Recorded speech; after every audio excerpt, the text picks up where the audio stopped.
So our first order of business, I would like to welcome our newest member of the Board of Health, Genevieve K. Burns. And Ms. Burns, I'd like to ask you to say a few words about yourself. Tell us a little bit about your background.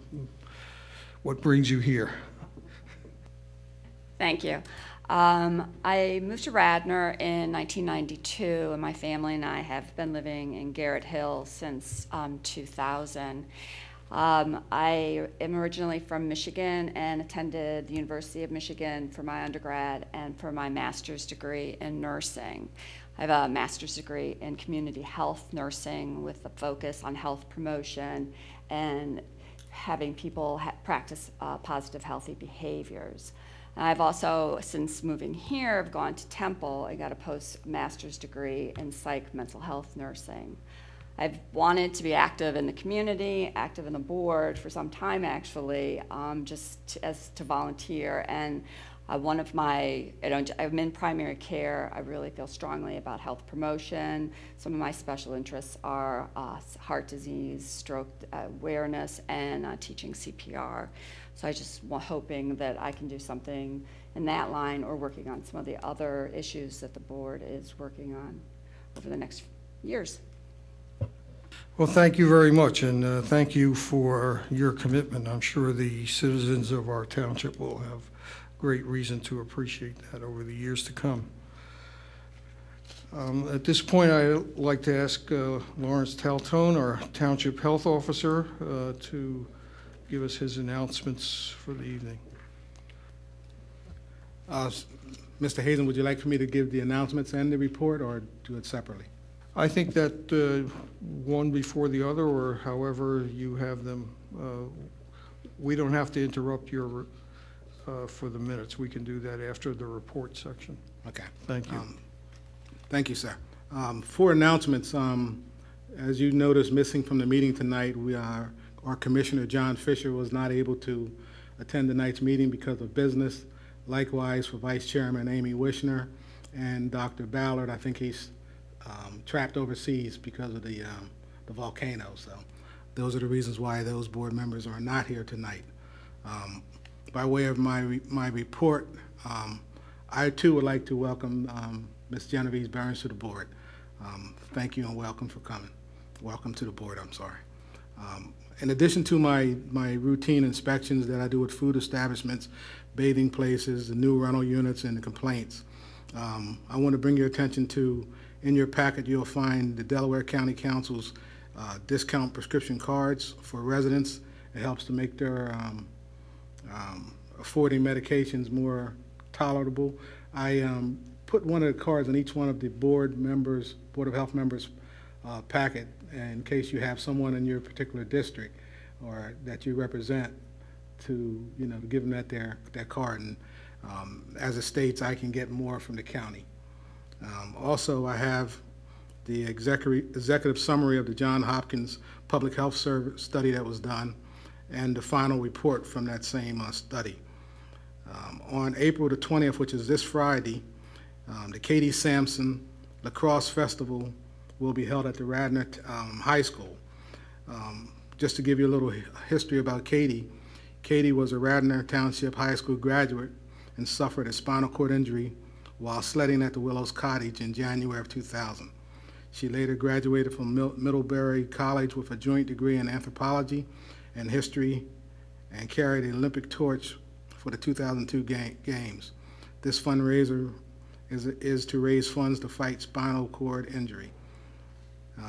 And it's held this Saturday. It's a great affair. I think everyone that has an opportunity to come out should.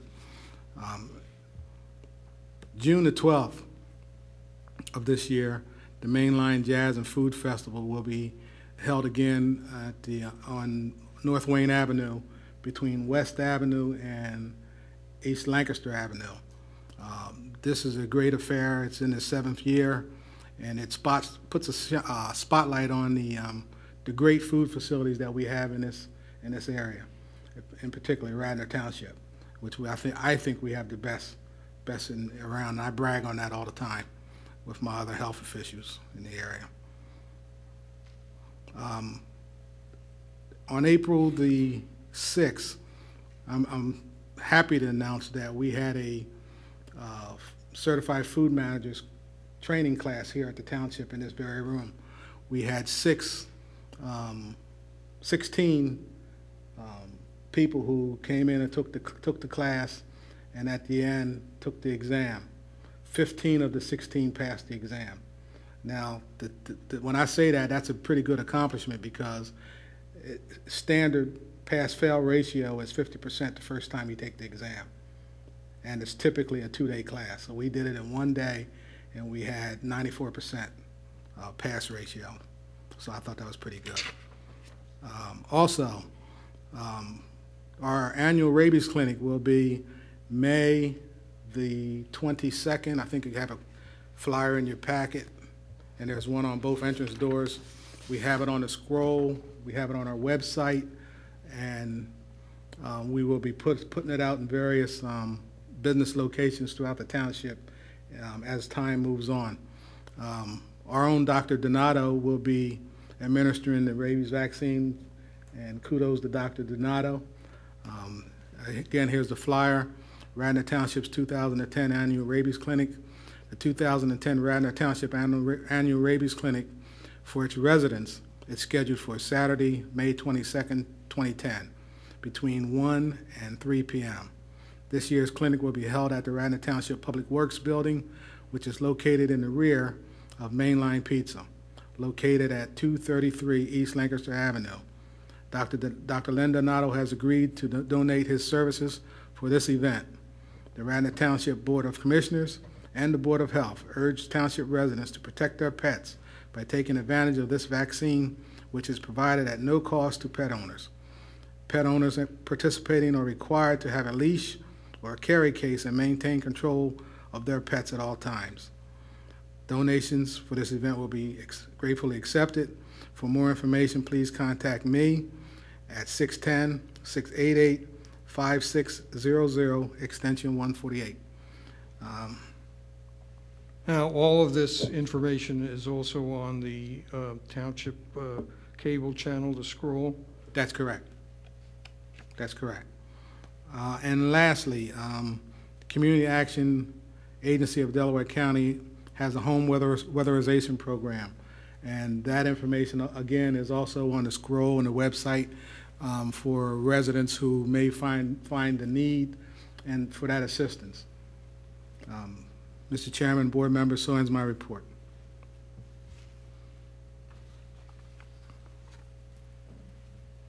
Thank you very much for that report, but I'd like to get back to a couple of items, and because we will be touching on issues that seemingly may be related to them, and that's under your 13 complaints. I see 2 incidences of raccoons fighting dogs, 1 dog bite to human, and 1 dog bite to dog. As far as you know at this point, have rabies been involved in that or suspected, or what was that about? Yes, those were the reports that one of which we actually had the special meeting regarding last month. Those were the ones where we had a raccoon that fought a dog in the I think it was the 200 block of South Roberts Road. That raccoon actually tested positive. The dog that it encountered was current with his rabies shots and is currently under a 90-day home quarantine as per the code. And incidentally, our code is consistent with Pennsylvania Department of Agriculture. The second one was a week later, actually 3 or 4 days later, and it's the one that was in the 300 block of Bremore Avenue. And that's the one we had the special meeting regarding, and that dog is now currently at home quarantine for a 6-month quarantine period. What about the dog bite to human and dog bite to dog? Both of those dogs were current with their rabies shots. Thank you for that clarification. I'd like to now turn to the minutes first of the last full board meeting of March 15th. I believe all board members received a draft of those minutes in their packets. Take a minute to read those, and then I'll entertain a motion to approve them as written, or if there are any amendments. There's one correction. I was not at the meeting. You were not at the meeting. Much to my Okay. regret. Thank you for that correction. And any others?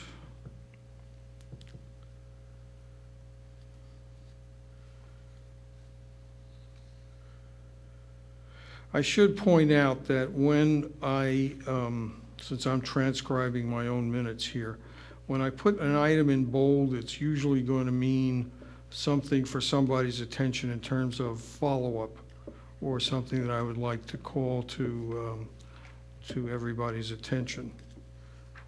For example, these minutes indicate that Mr. Taltone will visit Dr. Terrio's home following one of the incidents he's just talked about, and of course that was done.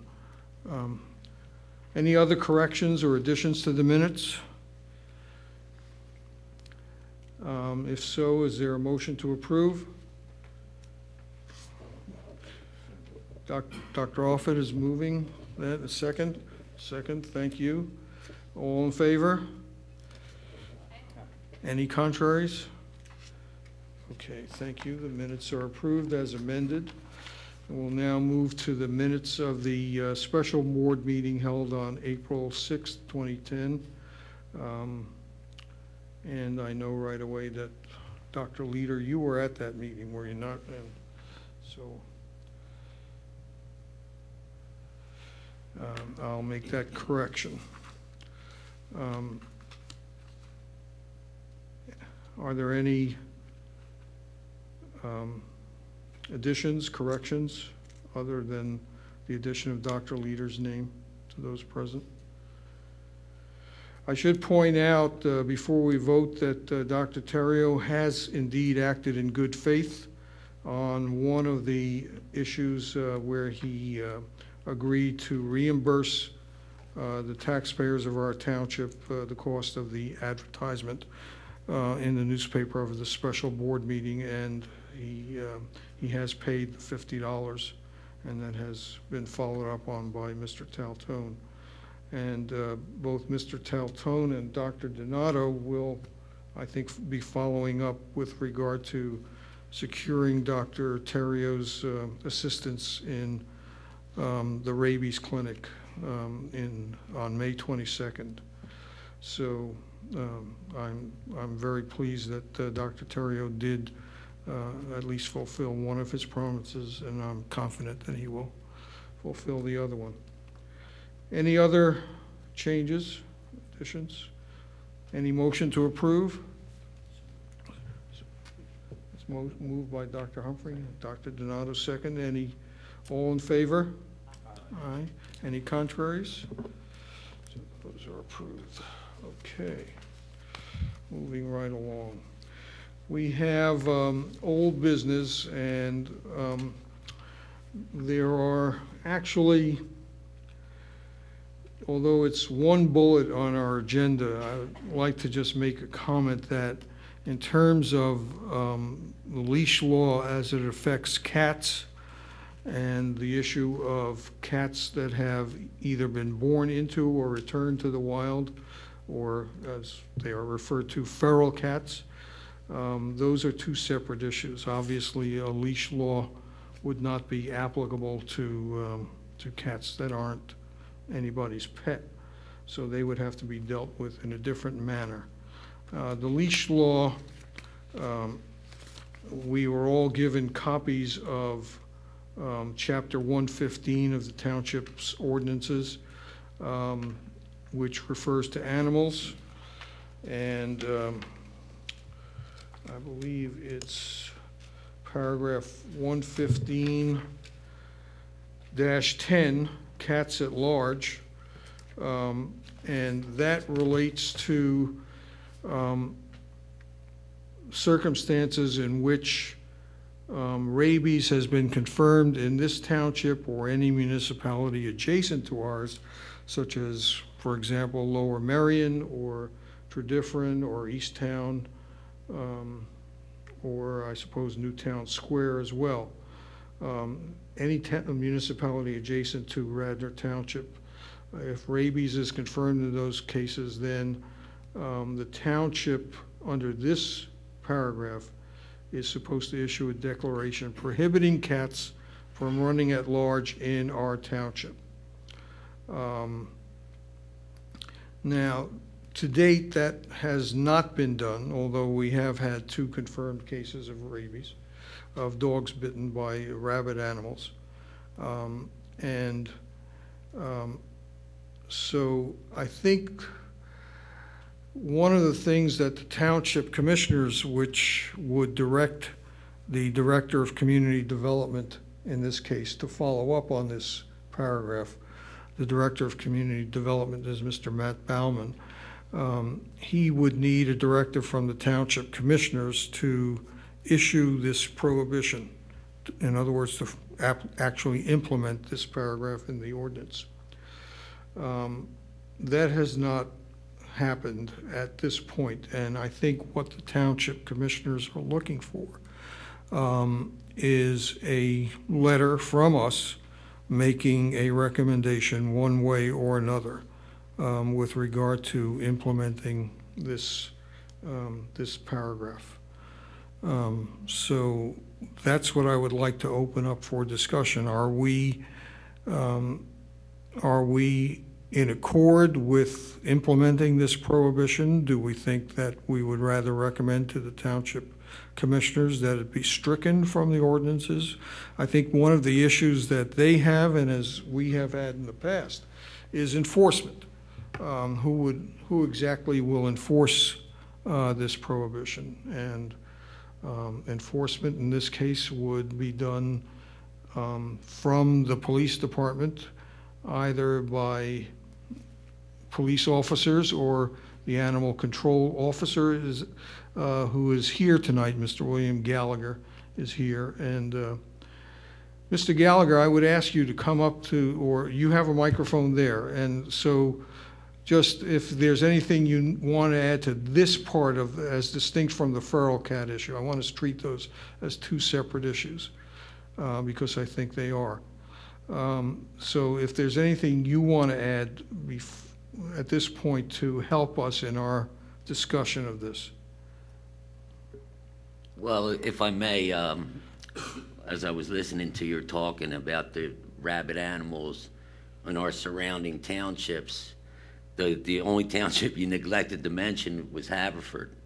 And actually, Haverford did have a rabies problem in 1989 and has enacted on a similar ordinance where it's not their director of community development, but somebody made a declaration that cats cannot run at large in Haverford Township, and that has been in effect since 1989.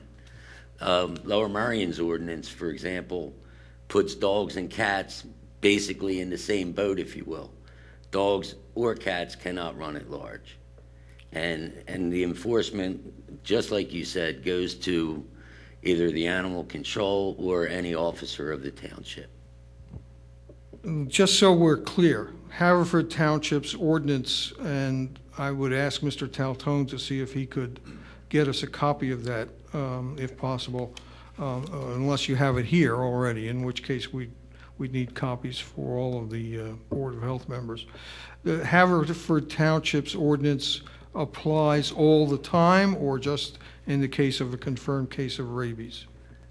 Actually, it started as a confirmed case of rabies in 1989 after talking to their animal control, and they've kept it going ever since because, every now and then there is that case of rabies.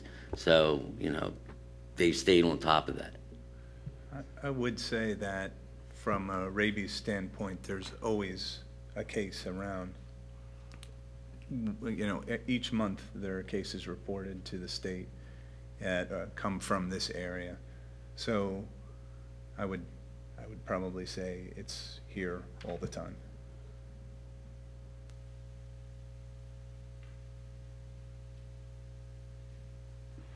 Does anyone else want to join in this discussion at this point?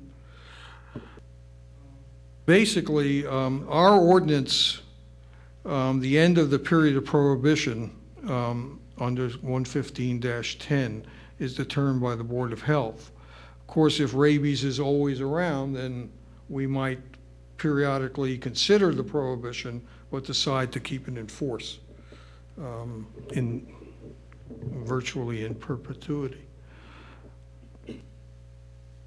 I did have one comment that was more an observation when I was trying to do some background reading to better increase my understanding of rabies in the cat population. And a few things struck me, which are probably statements of the obvious, but they helped me, make a personal assessment on what my opinion is. And one is just that cats are at increased risk being nocturnal animals, which increases their chance of actually being exposed to bats and raccoons at night. And also what I was able to come up with on the CDC website with the different position papers and documents, almost, I think all of them unanimously talked about discouraging cats at large for their own safety and then for the safety of the human, they're humans. And then the other thing too that I came up with was there's a monthly report about rabid cats, rabid dogs, other rabid livestock, and the graphic on rabid cats in the urban Northeast is pretty dramatic to me. So those are three observations that I had made. Thank you for that. If there are no further comments on this, and by all means, feel free to jump in if I'm overlooking somebody. I have two questions. I didn't realize we were wrapping this up.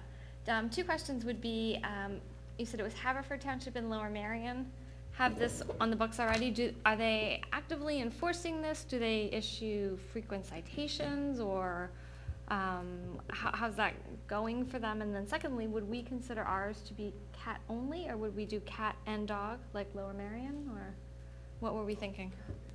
Well, dogs currently are a part of the ordinance. They can't run loose.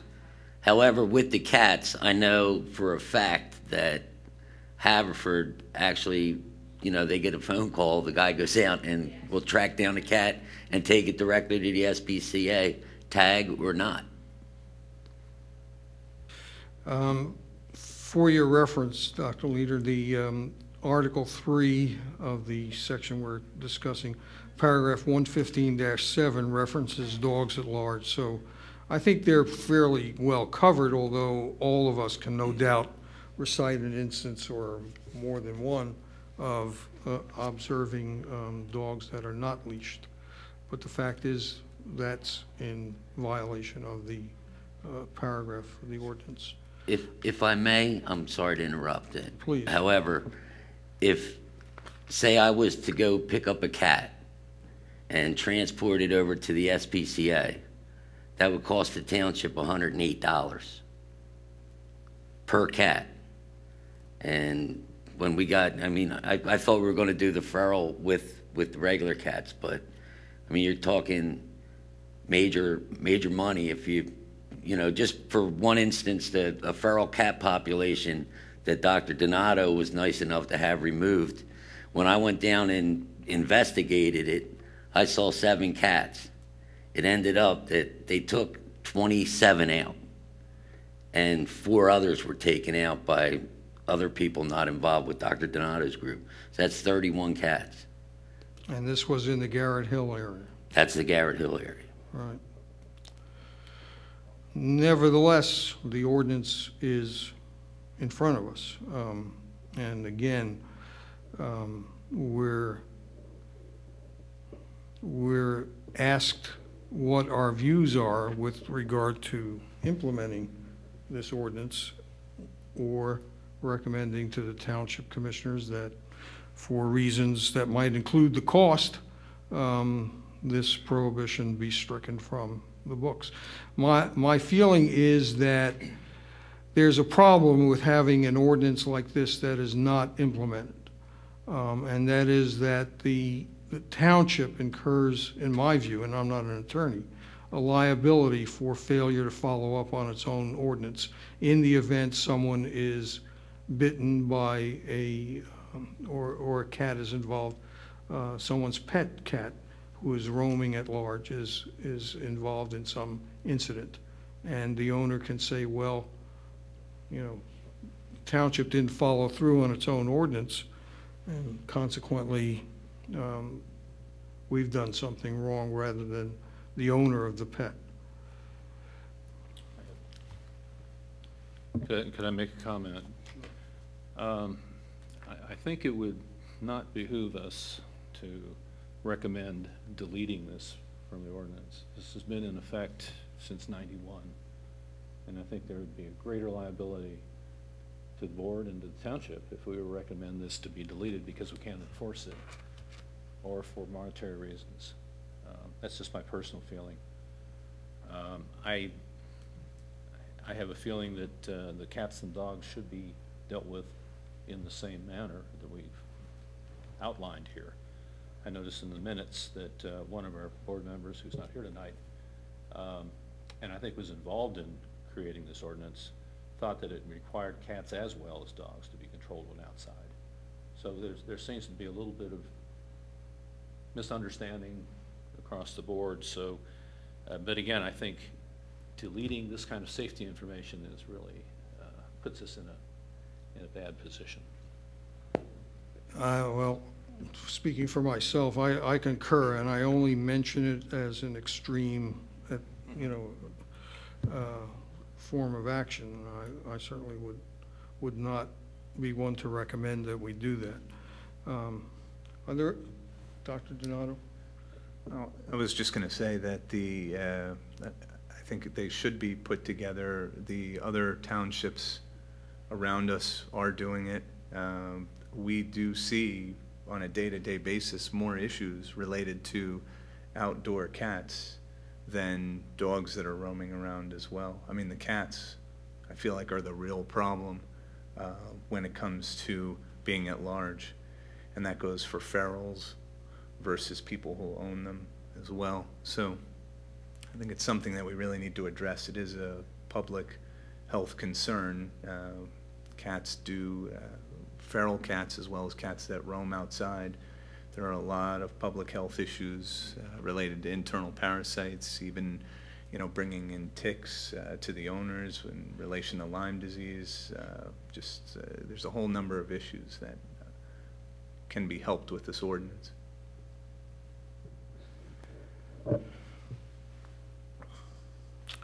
Okay.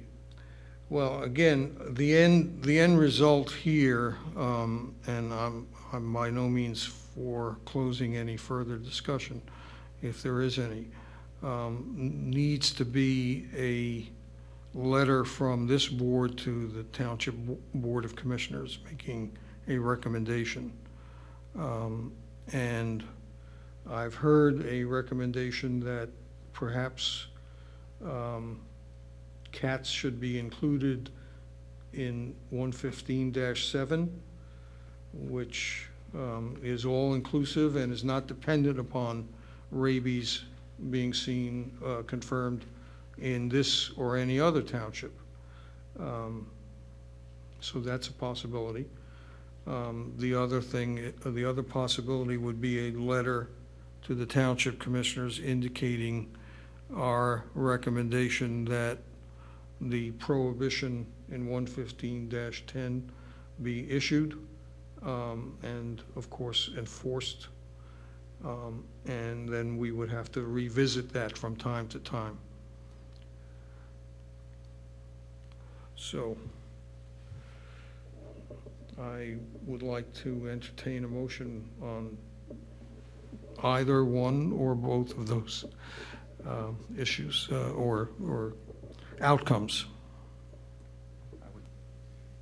I would move to present a letter to the Board of Commissioners to implement the cats into 115-7. Is there a second?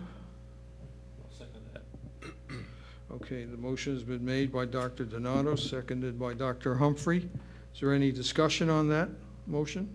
Just one thing. I think that we would have to modify section 115-10 so that it sort of implies that once the fear of rabies is over, it's okay to turn the cats loose. So I think that has to be revised if we were going to go with this motion to modify the previous section. Well, If Dr. Donato accepts that as a modification to his motion. let me, I would second it because the rabies is around constantly, so it's the wording to it. Yeah, I mean, we can keep it that way, but it would just be always in effect, so we might as well just eliminate it. I agree, because I think there may be a sense of false reassurance that rabies is not around as much as it is, because there's this clause that it can be reversed when there is no rabies, because, you know, I'll be honest, I had no idea there was, you know, rabies was a daily worry or concern in our area, and you know, I think. let me see if I, because at this point I'm a little confused, which isn't at all unusual. Article 115-7, if we were to recommend the amendment of Article 115-7 to say dogs and cats at large, and the language would be, it shall be unlawful for any owner of any dog or dogs, cat or cats, unlicensed or licensed, et cetera, and cats would be included wherever it says dog or dogs. That language would be independent of, as it is now for dogs, of any instance of a confirmed case of rabies. On the other hand, paragraph 115-10 is dependent upon there being a confirmed case of rabies in this or any adjacent township or municipality. And that the period, we have to put a notice of this declaration prohibiting cats from running at large, and that notice has to include, if you'll notice the language, the end of the period of prohibition. At least that's the way I'm reading it. It may not actually be that the case unless the Board of Health determines that the period has ended. So I myself don't know, since we don't reference rabies with regard to dogs, although dogs are obviously at risk for rabies, why we would need to go in that direction when amending paragraph 115-7 would in effect mean that cats could not be roaming at large at any time, no matter what the circumstances. Well, go ahead.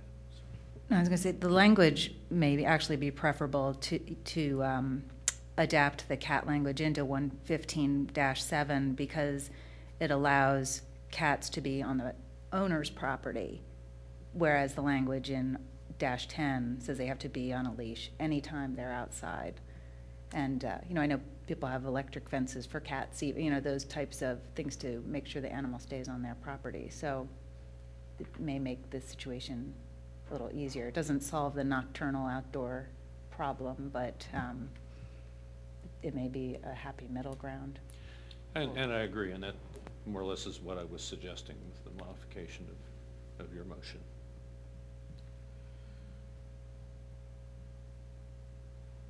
Okay, then what I'm going to ask after we vote is that Drs. Humphrey and Donato and Dr. Alford, if you want to also be included in that, get together and draft the appropriate language for the board's consideration at our next meeting. But meanwhile, we should vote whether to go in that direction. And so I'll ask for a motion. Oh, well, we already have one, and it's been seconded. It's been so long. All right, any further discussion? All in favor, say aye. Aye. Any contraries? The motion is passed, and again, I thank everyone for their assiduous attention to this. Now I'd like to turn to the issue of feral cats or cats that have been, that return themselves to the wild or are born in the wild, but otherwise look just like regular domestic house cats.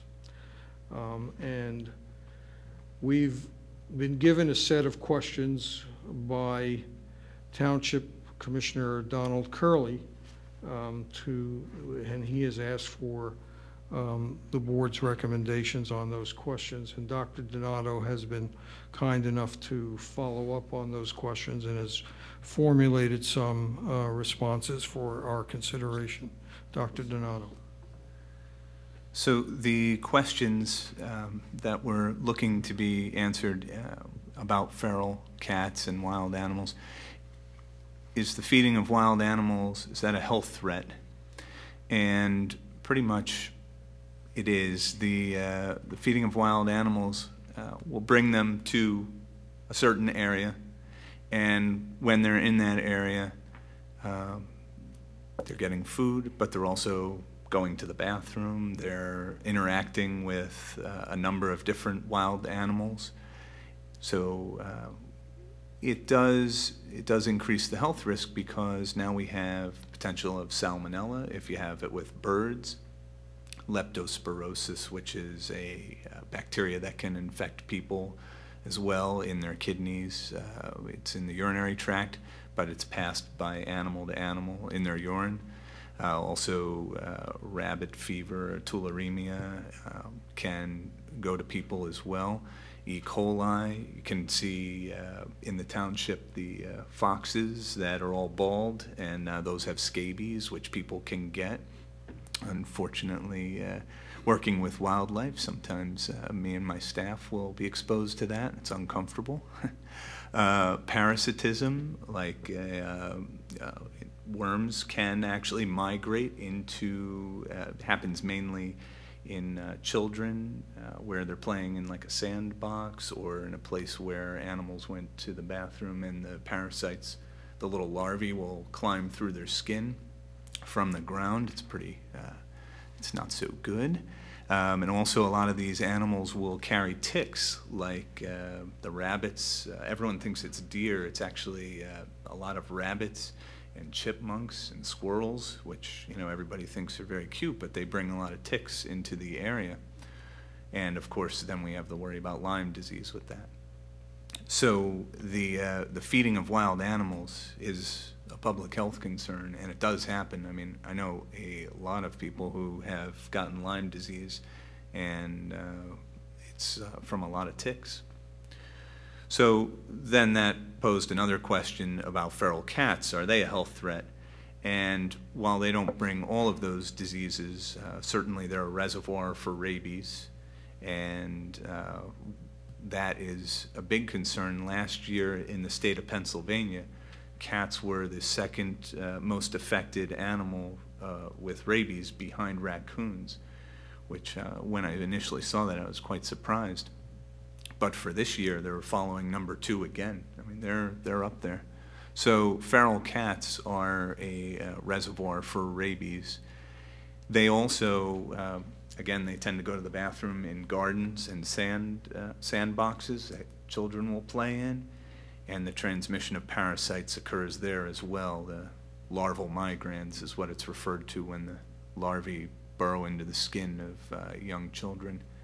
Also, the toxoplasmosis, feral cats, if we take blood tests on them, we'll see toxoplasmosis infects most of them, because it's a parasite that is gotten by eating mice, mainly. And then they spread it in the gardens when they go to the bathroom and in the sandboxes. This is the parasite that can affect pregnant women and make them have miscarriages in their first trimester. So feral cats are a health threat. And then after identifying that, one of the other questions was, would an ordinance to prohibit feeding stray or wild animals help decrease the health threat presented by these animals? And in my opinion, I think it would help out a lot. mainly because it's an education process. When we set forth an ordinance, we let the township residents know, and then of course a lot of questions come from that. But it's, I think the ordinance would help mainly from an education process. People would understand that parasites are transmitted, rabies, there's the rabies reservoir. And I believe that an ordinance should prohibit the feeding of these feral cats and wild animals. It's not good for everybody's health, as we just discussed. And is the magnitude of the problem such that it requires township-wide action? And I believe it is a fairly large problem. Granted, maybe it doesn't touch everybody's life. Of course, I see a ton of these issues every single day, but particularly the Lyme disease as well. If you have a bunch of animals coming to your yard to eat, they're bringing those ticks. And like I say, I know a lot of people have had Lyme disease. So I actually think it would really help out quite a bit. That's my opinion, but nonetheless. And your opinion is a valuable one, as it's informed by your everyday work. Just one comment in the first question from Commissioner Curley about the feeding of wild animals. It would be my understanding from your responses that the feeding of wild animals and the feeding of feral cats are intertwined issues, since if you feed feral cats, and there is a place on the Radnor Trail where someone has set up a watering and feeding station as well as a shelter for these feral cats, I would imagine that you're going to be attracting other wild animals as well to those sites. Is that? Absolutely. The animals don't know that one food is for them and another food is for the feral cat.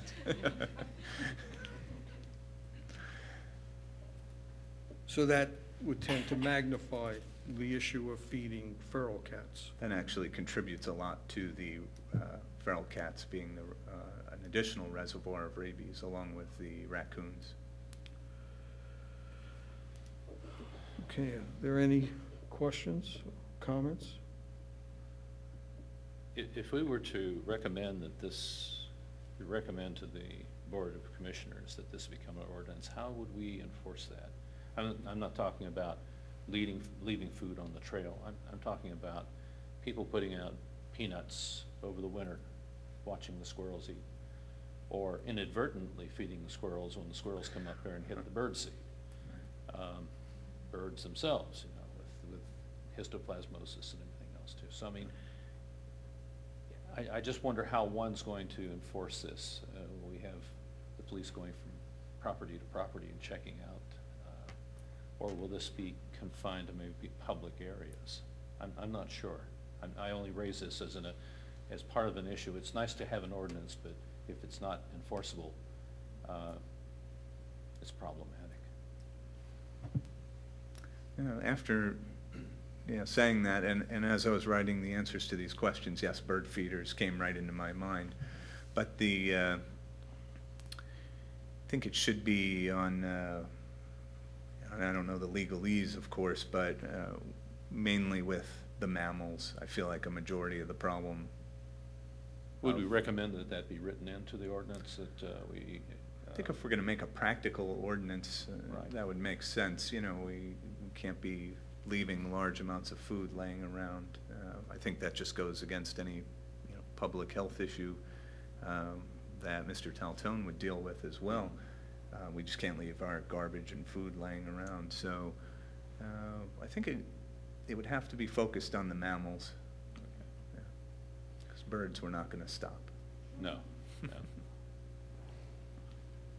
I have a question, just as we're talking about modifying ordinances and potentially drafting new ones, is where is the discussion of the enforcement? Like because the ordinance appears separate from how the enforcement is done. So is that, for just point of illustration, is that down here in Articles 4, penalties for violations and penalties, is that applying to all of the animal ordinances? Because I think some of the thing we're struggling with is what is a practical way to enforce an ordinance and make it be actually feasible for the township to be able to do and effective.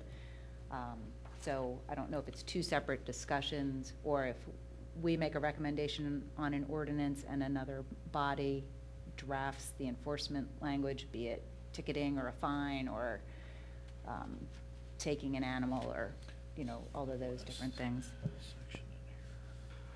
Well, my own view, and I don't know if anybody else would support that, is that as a Board of Health, we should at least initially confine our recommendations to those that can be directly traceable to public health issues or even personal health issues.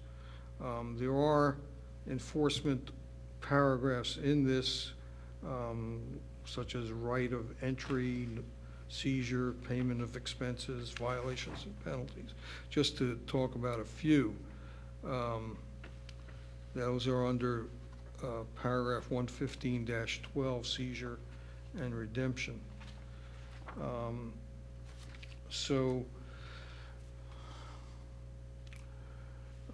Your question is a good one, but I'm not sure that this body can answer those. Mr. Gallagher has a comment. Yeah, if you look at the township ordinance right now, 115-16 is enforcement, and 115-17 is the violations and penalties. That would just stay there, wouldn't it?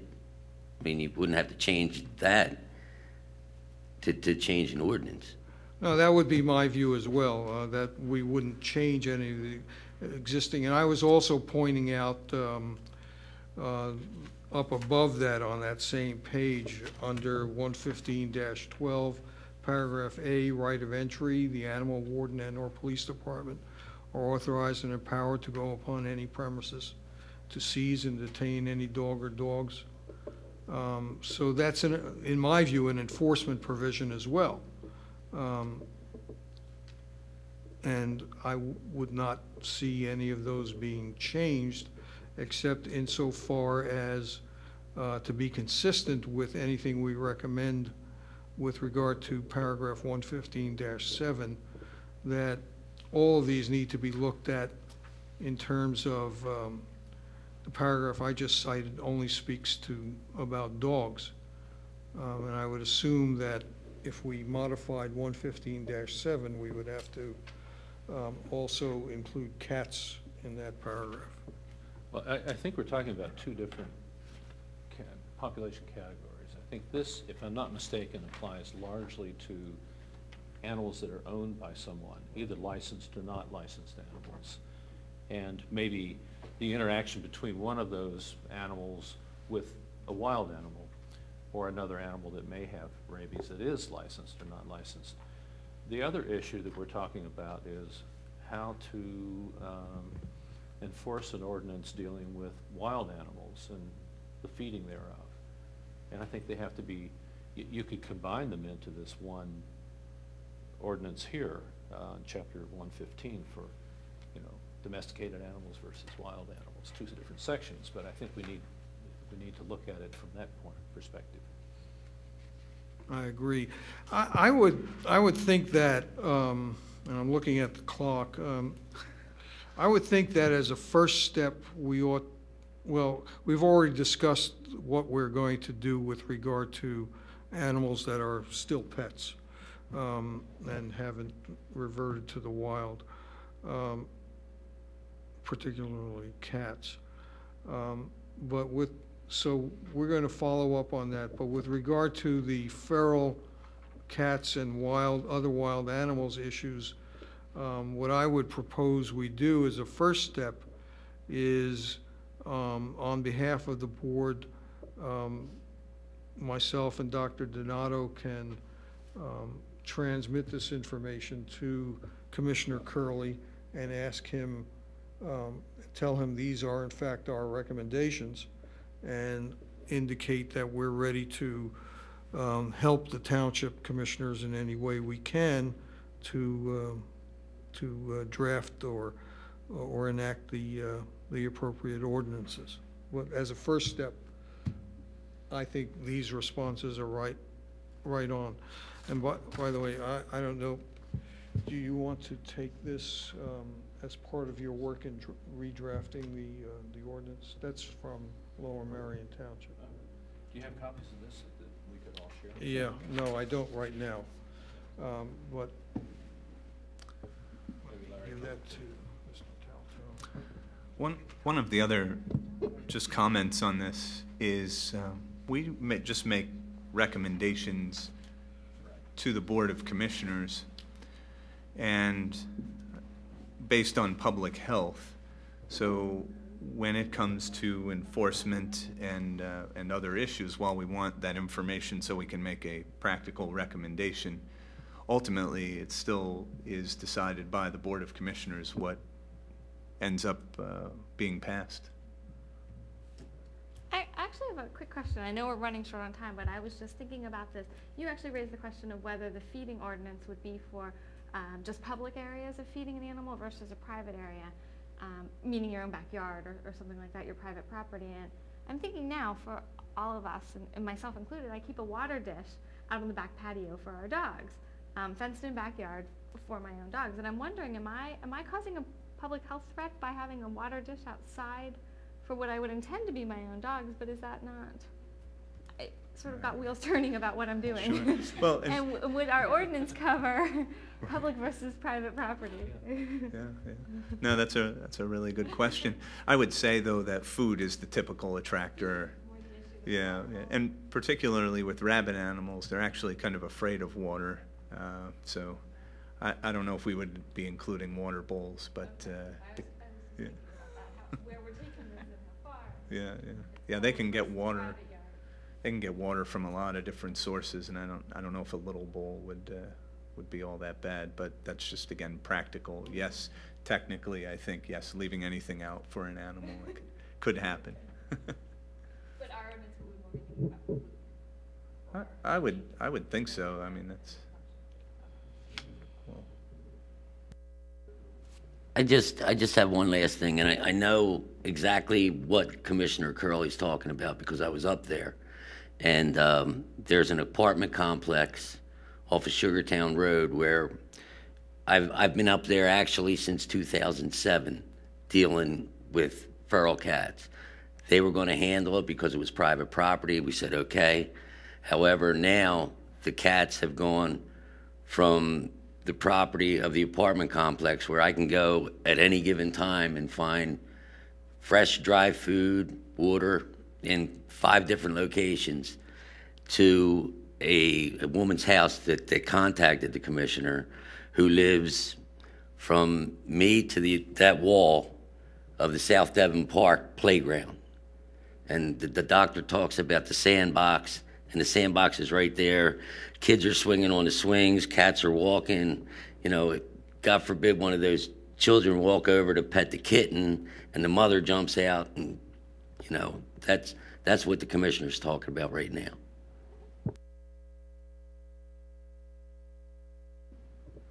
Okay, if there's, what I sense is a consensus here that we respond to Commissioner Curley along the lines of Dr. Donato's responses. If that's correct, I see nodding of heads. Thank you. Okay, then, lively discussion on that issue. It will not surprise anybody then who's been here this evening to learn that the next program on Radnor Health Matters will be about rabies. Dr. Donato and I are going to tape that program on the morning of the 29th of April. So we can, I'll ask Larry Taltone to advise the members of the board as to airing dates as soon as we have those. And as always, you can view it on your computer by accessing the township website. But again, that program will be done on Thursday, April 29th. After we meet tonight, the Community Coalition for Youth in Radnor, which is a new organization and is in part an outgrowth of the Radnor High School's Drug and Alcohol Task Force, but with a broader mission to address drug and alcohol abuse among youth in Radnor and perhaps other risk-taking behaviors as well, as those behaviors affect the broader community, i.e. outside of the school. And that coalition will be holding its first meeting tonight in this room at 7 o'clock. And all who are listening who have an interest in that subject are certainly welcome to attend. This board, the Board of Health, is a co-sponsor of the Community Coalition for Youth. And I look forward to engaging. Amy Wishner had volunteered to represent the board on that coalition, the Board of Health, and she is not in Radnor tonight. She is out of state, so I will be there, but certainly any member of the Board of Health who wishes to stay or come back at 7 o'clock for that meeting is more than welcome. Is there any other old business that anyone wants to bring up at this point before we move on to new business? I had listed just one item for new business, and I don't think that we necessarily need to get into heavy discussion tonight, or that. What I'd like to solicit from the members of the Board of Health for our next meeting in terms of a preliminary discussion are your suggestions for goals and objectives that we can begin to address in the year that starts in September 2010, recalling that typically, barring any emergency, the Board of Health does not meet during the summer. So our last meeting will be in June this year. So what I would like to begin to do is develop some 4 or 5, half a dozen, things that we can realistically address and perhaps resolve issues that you see that we haven't been on top of or haven't really addressed yet.